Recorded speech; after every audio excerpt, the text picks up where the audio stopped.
Hello everybody, and welcome to a new episode of What's Broken Now. And it's a new year, and the birds are singing, and the sky is dull, and it's mizzly, and it's really, really cold in the shed.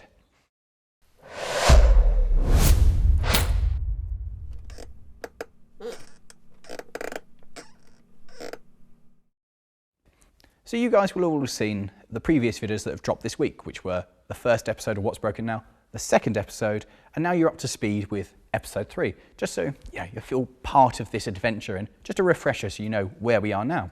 So that will be the last time for a while that there are random videos coming out in the week. It will now very much be the one a week on a Thursday video, and should from now on be all new stuff, because I don't think there's anything else left in the archives that we've shot to come up here.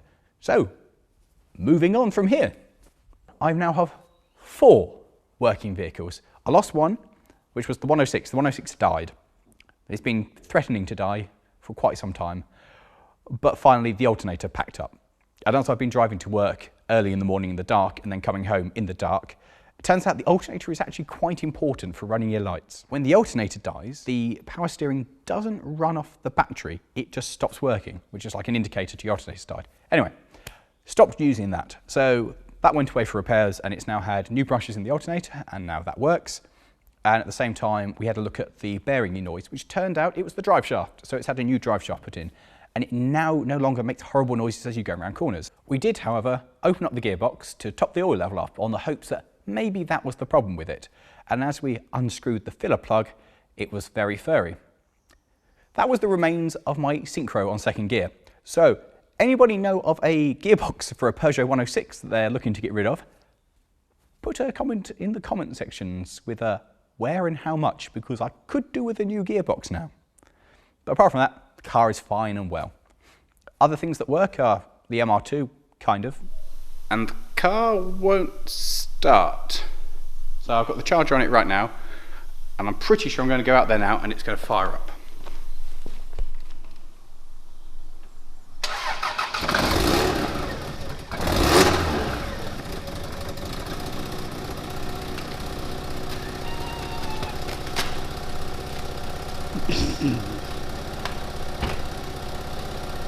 And that is the full update on MR2. Still don't know what's wrong with it. Chatted to some people, probably the exhaust, not catastrophic engine. Once the weather improves, I'll drive it around again. If it explodes, I've got a spare engine. If it doesn't, it just makes an unpleasant noise, but we can deal with that. And then the international tractor that you saw earlier, that's still going, mostly.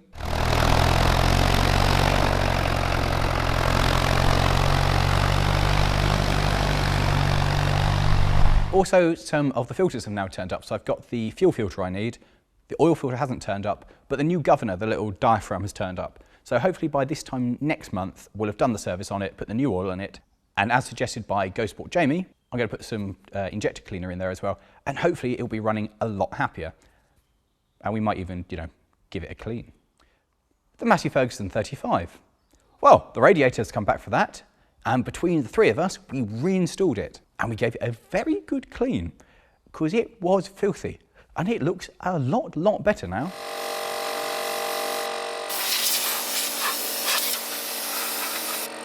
I'm empty! Reload!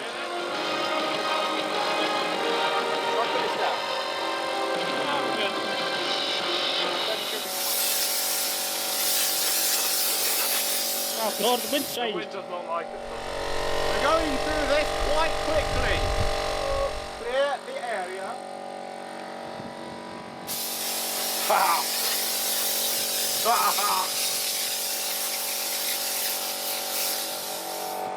Well, it's kind of done some of it.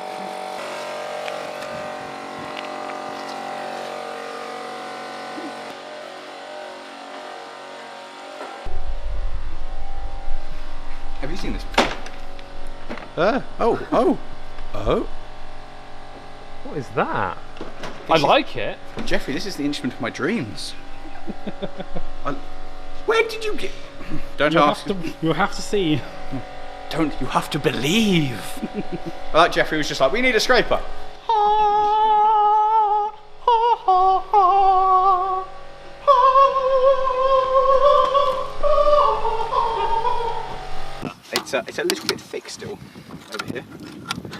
But you've got the perfect tool for the job now. I now do have the perfect tool for the job.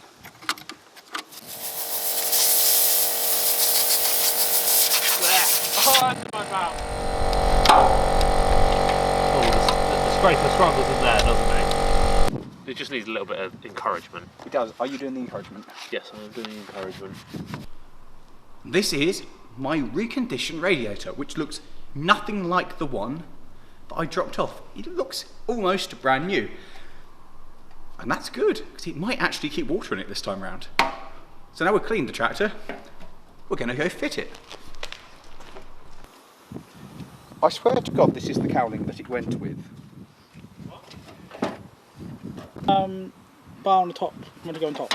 That's meant to go into that hole there, I think. Okay. Oh, maybe you need to like slot the fan like over it. Come on, in you go, in you go. Oh. Is it thinking? Yeah. Hold on. Yeah, that's it. So that needs to just practice that. This one here goes. Alright. I mean, it looks like it's been fixed. It looks better than it was.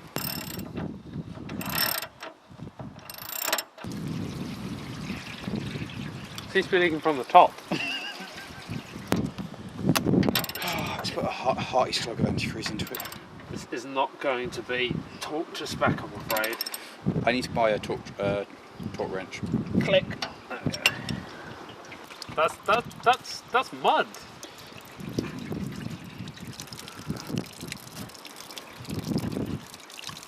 Oh no, that's the wrong way, isn't it? Is it supposed to be doing something?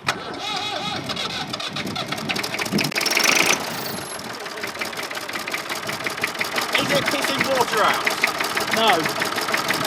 I have 2 working tractors! 2!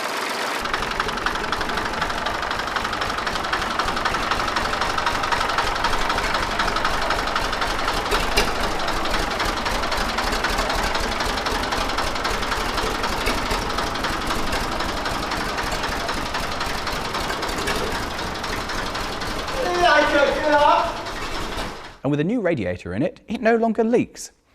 And that's basically quite happy. We've got a couple of little jobs to do on that, which basically give it another wash, take the wheels off because the rear wheels keep going down, and give it a paint. And that's actually, the end is in sight for that project. It might actually be finished this year. So on the project frontier, well, the Locomotive. We found a person who can rebuild a CAV starter motor from 1950. Now it turns out he's an older gentleman who just bought a load of CAV spares when they shut down. And my starter was taken to this gentleman and he went, oh yeah, I can sort that, no worries. And that's about as far as that's gone. And he's had it for about a month now. And I kind of want it back. So we were up the railway a couple of weekends ago, just moving stuff around. And someone said, when will your Loco be back and ready for use? Because we actually want to use it for well, railway stuff. And I was like, I don't know. Is something happening with it? I was like, I don't know. Somebody's got the starter and they said they can do it. I'll follow that one up. So that just remains a kind of, I don't know what's happening. It's probably being fixed. Probably. Jupiter. Yeah, well, nothing has happened with Jupiter at all. We haven't really had the motivation to look at it after the last failure last time round. And yeah, it's sat there and we'll look at it later. I've got the compressor head to go and be tested. Now I will send it off and be tested and that's it. The interesting thing that has happened is this turned up for me. Now this lovely piece of paper, this is the specification for Jupiter when she was ordered.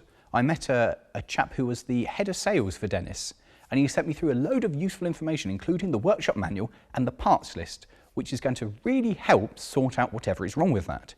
But what's really nice is that is the spec sheet from when she was ordered on the 24th of the 5th, 1979. And that's actually what, the whole thing of what it was ordered, what went together on it. And I'm just really excited to have like the document of the birth of my fire engine. So that's awesome. The Dodge.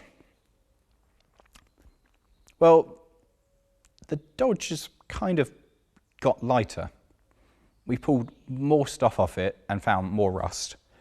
And in fact now, we've basically just decided the entire cab needs to be stripped. Yeah, that's fine. And then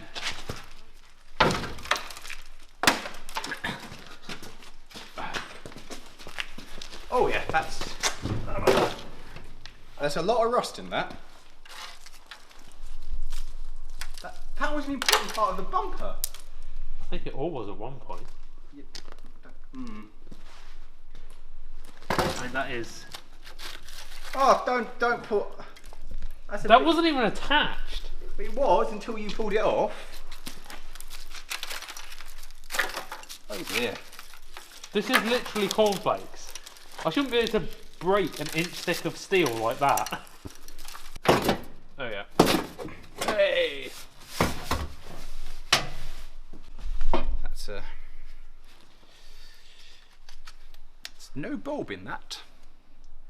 And it's not connected, so that can just, there you go, Matt. I've just been undoing all that steering column for you. Do you want to do the honours? Well, I can't drive it now. This is for your own good. Can you take the air? Oh God! It's quite interesting. We can see the conversion where the original cab ends, and then there was just a frame tacked on here and here and here. But what does that do? I don't know. Where does it go? Let's trace. Searchlight. That's why your searchlight's not working, mate. It looks like it's been made from Halford's parts. This whole truck, the conversion process of turning this Dodge 100 series into a fire engine is just horrific. Right, well that's that out. As much as I appreciate the filming, would you mind putting put the camera somewhere? Nah. And then just Oh no! no, bad. We're almost finished with stripping it. The headlining's gone, the sides are gone, and now this is the final piece of rubbery trim that covers the middle. I'm just gonna let that fall. What? Did you leave a drill bit? No. Have you used to drill this bit? No, I drilled like 7s. We found a drill bit. God, this truck was a well good bargain. Free stuff. So this panel here has got all these little quick release tabs, which is so it's a quick release panel that comes off. So if you don't want to tip the cab, you can still access the engine, which is genius, really. So yeah, great little bit of design that this all pops off. I mean, you have to like unhook your entire transmission, but yeah, but you can. It's fine. That's still connected, but you can still twist it and get down to everything there. yeah. So, but Lawrie, didn't we have to like take out all the seat belts, the seats, and every peripheral before we got to that bit? Why is this here? This makes no sense. You don't think that was done like afterwards, do you? And it used to be a sensible design. I wonder if this was like apart from when it was original. Yeah. And that's different trim that's gone in with the fire engine because But there was that little like middle piece in. Well, there's that flap there. There's still a flap that opens so I can access. Because if memory serves, when it's down, you can access the cold start. There's a little push for the cold start. A little push. So you manually have to physically touch the engine to start it when it's cold. Yes. Brilliant. You explained the rust. I just. If anybody else has got The a French Dodge, can't build vehicles. he has got a valid point. Like the back end. What's funny is the Dodge 100 Commando series is the cab and the chassis. The mountain range bodywork, which is the true compartment directly behind this, that's fine. That's not rotted away. British. Yeah, built by a company here, and that's fine. But the cab. Well, I mean, they didn't do a great job on wiring, but we didn't invent electronics, so we can't really say that. The wiring is a. We tried to do this and record everything we've done, so we know how it's going. We've given up. It's just we're going to rewire it. Just the The loom has been mucked around with at some point. There's lots of kind of spliced in things and interesting. Don't you dare use those to... No, don't. Just, I don't like how you're smiling. What came with this truck was a complete workshop manual, and Matt's been looking through it and has found the wiring diagrams, so we don't feel totally blind about rewiring that. Because it will need rewiring, won't it? Because most of it didn't work, so... It does look strange without the steering wheel. I don't know, I just think... I don't pay you to think. You don't pay me. I know. And the drill. Only the safest working environment for you, Lawrie.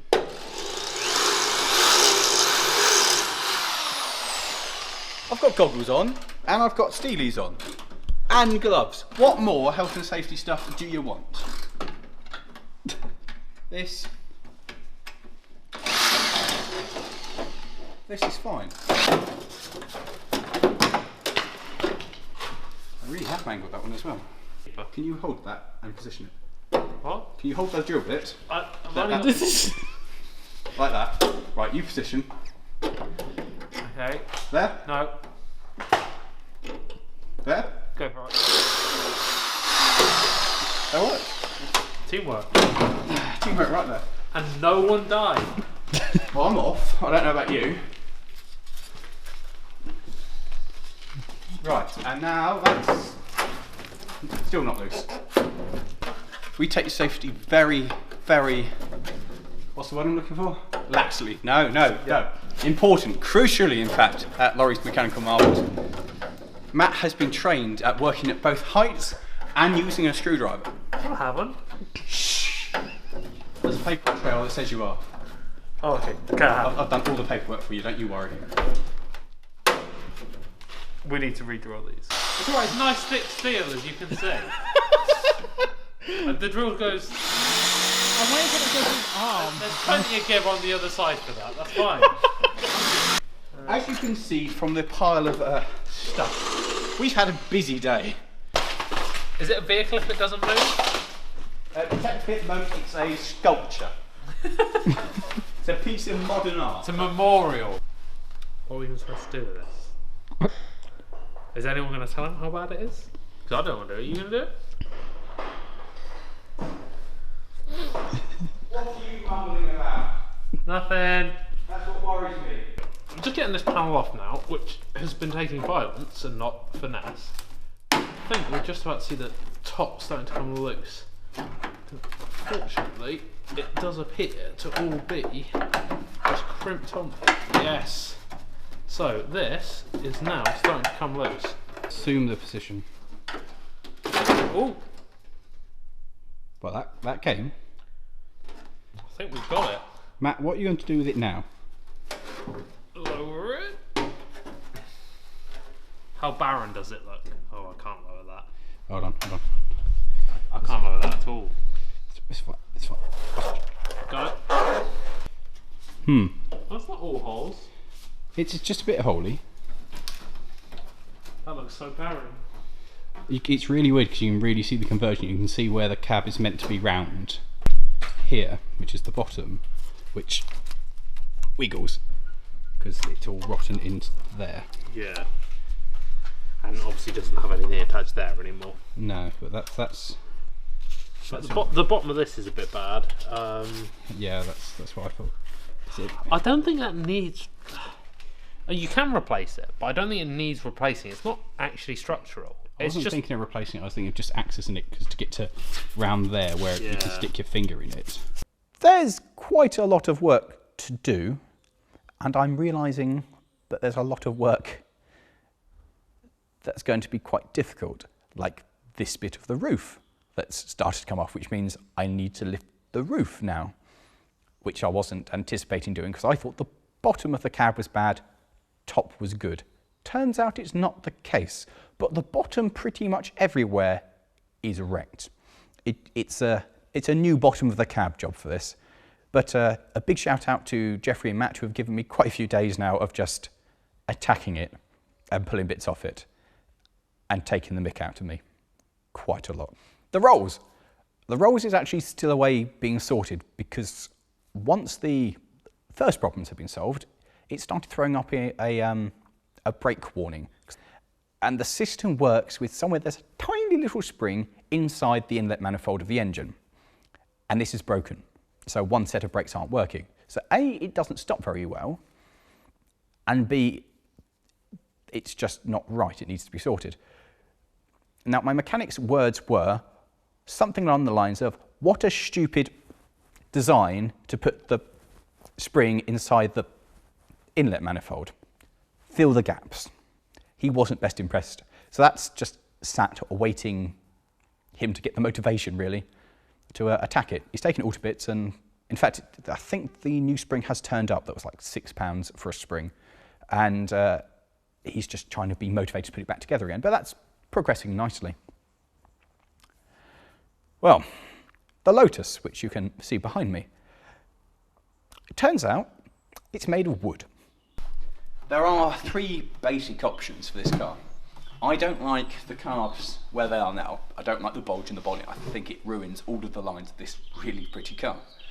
So the options are I can get a set of flat carbs which will fit under the bonnet and keep the original engine, well not the original, this engine and the weight wired up and everything.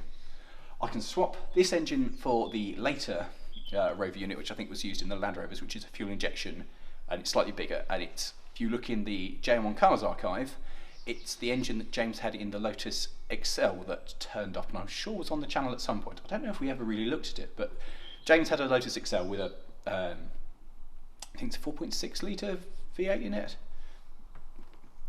and he never did anything with it. He talked about doing stuff with it and just never did anything with it, so that went. But I could put that unit into this, or we completely swap it for the LS and just strip it right down and make a really nice car out of it, which, based on the mess that the more we're pulling off this, the more of a mess and a bodge it looks, and so the more of a good idea it might be just to take it back down to base and build it properly. And you know what? I feel like I could do with a project. Another one? Yeah, because I don't have any projects that need major amounts of time, effort and money. I know we're getting rid of this bit, Yeah. but I've made quite a big hole in it. Yeah, I can see that. Why is there wood everywhere? So it's a Morgan. Oh god, I'm working on this car. Oh, is that who did the conversion? Yeah, I think so. It's a Lotus Morgan, well-known Lotus Morgan Rover. yeah, well-known company combination. Like that, and that's just... That seems quite structural, but It Who might, might say? it might be. But it was connected to plywood, so it wasn't really holding much structure together.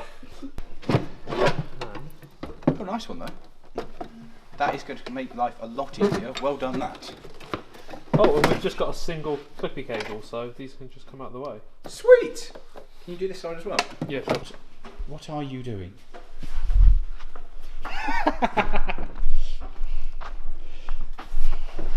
I'm going to scratch my paintwork. I actually quite like them. Oh, that's yeah. oh, So this is what they've cut out. That's the section that got cut out. So that was still fiberglass attached there. Yeah, but that's 'Cause where that it's was cracked, and there, that's yeah. why we've gone, because we've lost this. We've lost that down the front of the car.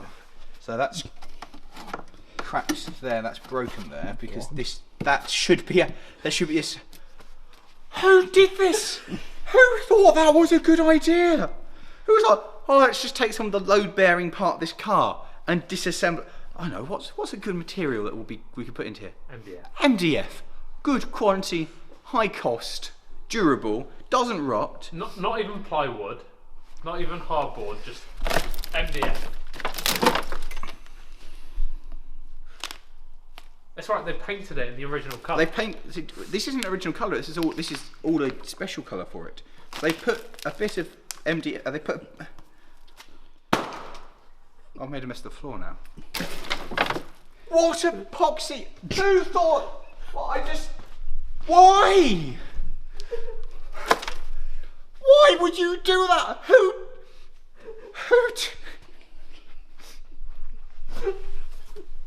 No, we didn't. This car used to be blue. Oh, so it did. That's actually quite nice. That's very MR2. I know, I like that. It would look lovely in blue, wouldn't it? I do like blue cars. I really like blue cars. If we're getting everything disassembled, you could, but I that's quite like another. I quite like this. Well, it's going to have to be repainted anyway, isn't it? Because it's shagged. I do quite like this orange. It's very 70s. It is. Seriously, who actually thought this was a good idea? I think the other question we need to be asking is who thought it was a good idea to buy it, like the first time around, or commissioned it and went, yeah, you know what, you've done a good job of this. And then who was the idiot who bought it and thought, you know what, because the guy who sold it said that, that 2 other people had turned up, looked at it, he'd gone in to get a cup of tea. Yeah, and they've gone. And they'd gone. They'd kind of gone, looked at it and gone, no, it's not for me.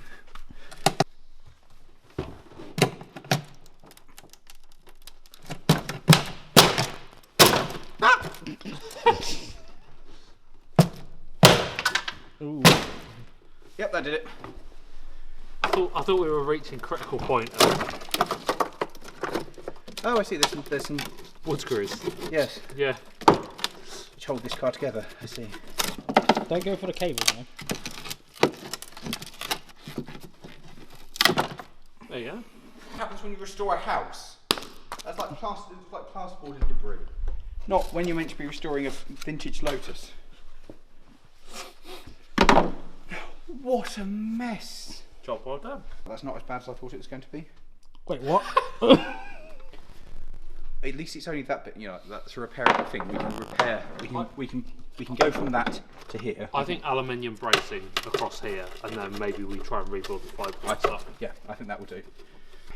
You're going to completely fix this car. You're going to get it back on the road, and then you're going to have to do something. You're just going to like open the petrol filler cap, and you're just going to see it's a plank, and just be like, no! What a horrendous bodge that was. What a horrendous bodge it was getting it out. It's like the Dodge though. If we get this working, I do appreciate with this one it isn't if. How cool. Wait, you're assuming the Dodge will work? These are just for the lights. I think. Oh no, it is for the bumper. It is definitely for the bumper. I think it might be fixed on underneath here as well. No, oh, no, it's not. Oh wow. You're talking about. Mine's got a cable tie on it, so you got those snips. Yours is different to my side. My side is firstly bullet connected together, and then it's also on a multi-socket. Ta-da! What have they done to this car? Let's get this out of the way. Can you put this on me? I was thinking.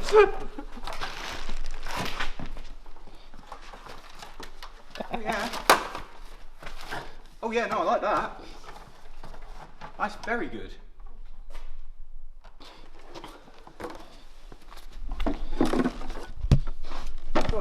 It's no longer road legal, is it?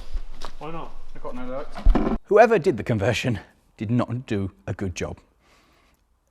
And it's left us thinking there's quite a bit of work here to do. In fact, I'm not quite sure what the bigger project is at the moment. I don't know if it's a Lotus or the Dodge. They're both quite large, and the more work we do on them, the larger the project grows.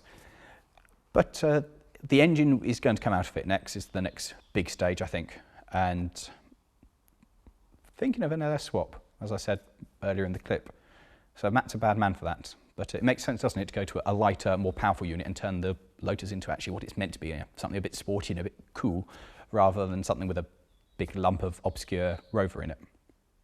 So things are progressing in the shed. I have several projects which are all slowly moving forward, or moving at least. The progress isn't very apparent at the moment.